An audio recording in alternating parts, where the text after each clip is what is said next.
Today I will be building the two circuits from the class assignment, the peak rectifier and the full wave rectifier.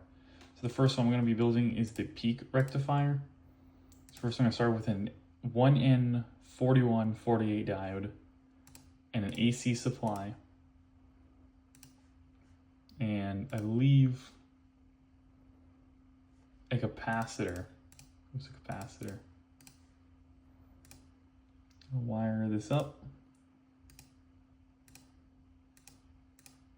A 1 nanofarad capacitor.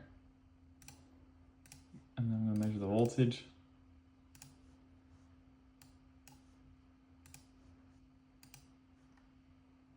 So this one is showing the full swing, but the simulator is being weird. So what would actually happen is we would only take the positive of the swing, as when it goes into the negative current, the diode would block it and force it back. Actually, wait a minute, I'm measuring the wrong point, that's why. Okay, it would just do that. Oh, the capacitor's holding the charge. That's stabling out the voltage. I believe though if you lower the capacitance on this, like a really low amount, it would just kind of ignore it eventually. No, guess not. Huh, that's weird. In theory, this should like only take the positives of the waves and the capacitor would even it out, but the lower capacitance would limit how much it can be evened out and you'd have some ripple in your circuit. Now I'm going to build the full wave rectifier. This is actually very common in household appliances where you're like taking the wall outlet power and you're trying to turn it into DC voltage. Pretty neat how that all works. I don't know how accurate the simulation is going to be, but what this should do is it takes in a voltage. Okay, it takes in an AC voltage, and it'll rectify it into a slightly higher DC voltage. This actually uses the end of transformers as well to turn the AC current back into DC current. Oh, weird, it's broken. Huh, that's annoying. It'll turn the AC current back into DC current. So these are useful for transformers and stuff like that. A negative here. You guys still have the ground node.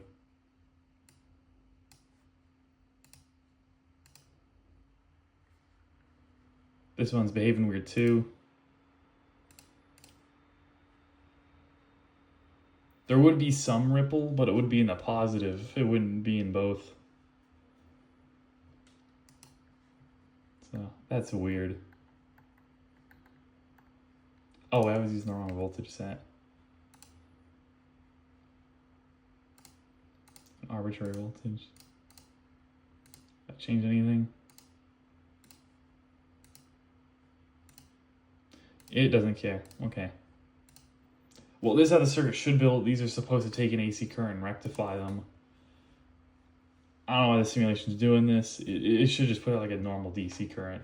And like a lot of power supplies that have this, especially buck converters, will have little capacitors within them at the end. So you can get your desired output.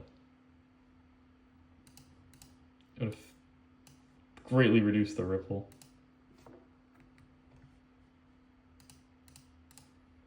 Like this. Load. It's like an actual load. You know.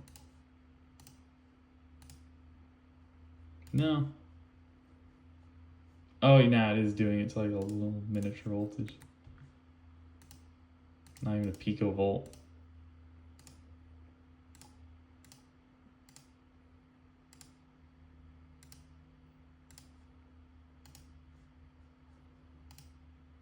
Still, yeah, it just doesn't.